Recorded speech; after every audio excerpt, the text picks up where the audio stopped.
Hey everyone. First, thank you so much for the outpouring of love and support on social media from my announcement video. Again, I appreciate everybody understanding where I came from with that. And again, thank you very much. And thanks for your support.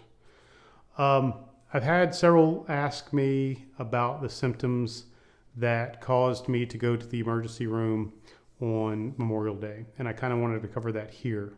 First, a couple of caveats. Number one, I'm not a doctor, so all I can do is talk about the things that have happened to me, including my symptoms, and then some of the things that professionals, doctors, urologists have told me in association with that.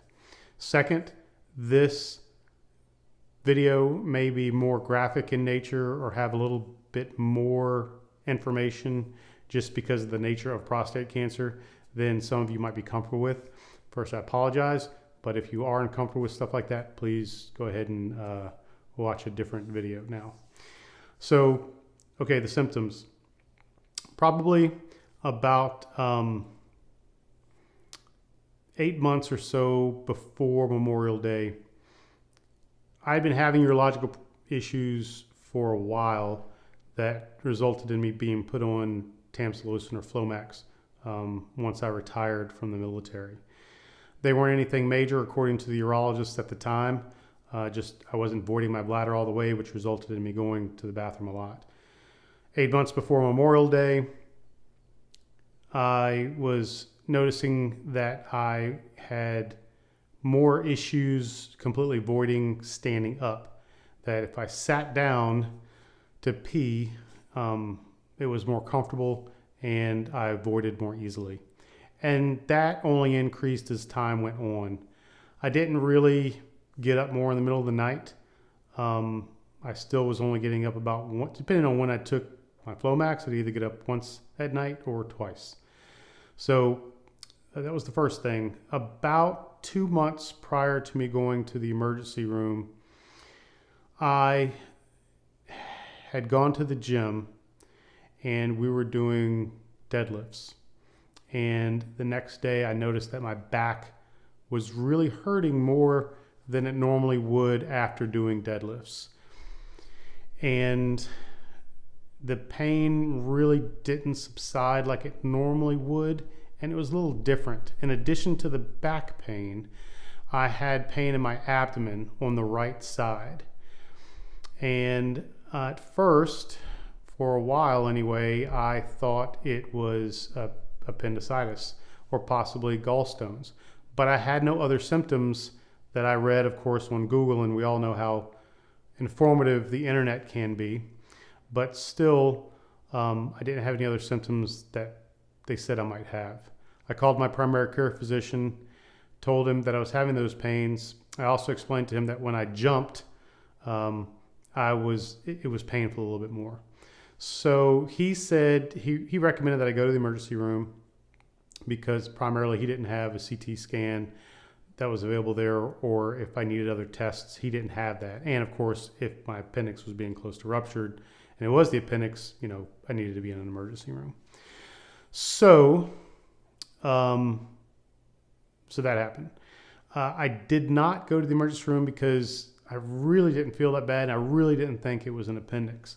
That weekend, and I was running pretty regularly at that point.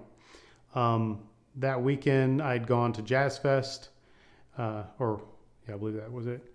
And I went running pretty much every day when I was there. I'd get up in the morning, I ran. The first day was fine. The second day I ran, I noticed, again, the back was kind of hurting. I was a little bit more uncomfortable in doing it, and my abdomen was hurting a little bit more. I chalked it up, the back anyway, to, hey, I'm sleeping in a bed that isn't mine. It's probably the mattress, whatever. But still, I had pain radiating to the back, and the right side of my abdomen was hurting. And anyway, that was that. So I just actually stopped running. I was just doing some sprints, and I didn't run as long. Fast forward to Memorial Day weekend. The pain in the side was kind of subsiding. At one point, it kind of went to the other side. And this was kind of during this whole month or 3 week period where the pain on the side, it wasn't sensitive to the touch, so to say, although sometimes when I would press it, it would be a little bit more tender, but it wasn't something that was, consistent. But also did kind of feel heavy, and I was also becoming a little bit more constipated during this period, and it was also harder for me to start peeing, even sitting down. Memorial Day weekend, we go to Orlando. It's a beautiful weekend. The temperatures were like 70 to 75 degrees, almost no humidity. It was a really nice weekend.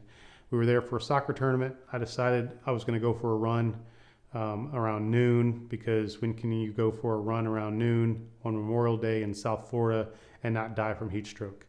So I did the run, and about halfway through the run, my back just started hurting. And by the time I was done with that run, my back was killing me.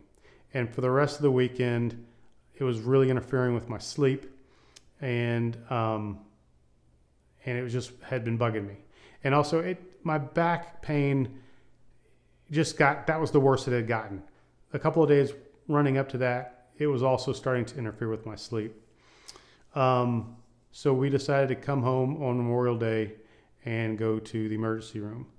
At the emergency room, they did a CT scan and blood work, and the doc came in and said, "What do you know about your prostate?"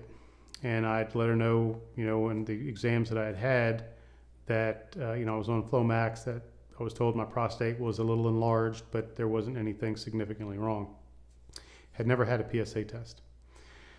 She said that, and then in response, she said, "Well, I think your prostate is enlarged. I think you have prostate cancer, and I think it's spread to your lymph nodes.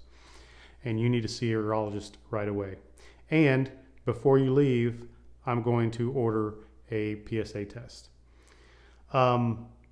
You might be asking, why wasn't a PSA test done before or earlier? Well, unless you have a genetic predisposition to prostate cancer, I am told, they do not start testing your PSA and blood work until you're 50.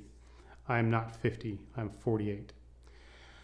So the next day, I called back for my PSA results, and that's when the nurse that answered the phone told me my PSA was 570. Not knowing anything about PSA scores, I looked it up and I saw that the normal range is from 0 to 4, I think. You have to look it up yourself. But anyway, so I said, all right, she had to mean 5.70. No, it's 570. So if there's any moral to that, is if you're having symptoms or you've got concerns and you're around my age, ask for a PSA test. If you're over 50, get your PSA test. Get your regular prostate exam. I know it's uncomfortable, but do it. Outside of that, that's pretty much it. There's probably a lot more, but those were the immediate symptoms that sent me to the emergency room. I hope this helps. Hope this helps someone. But yeah, that's about it. So until next time, remember, anything is possible. Thanks.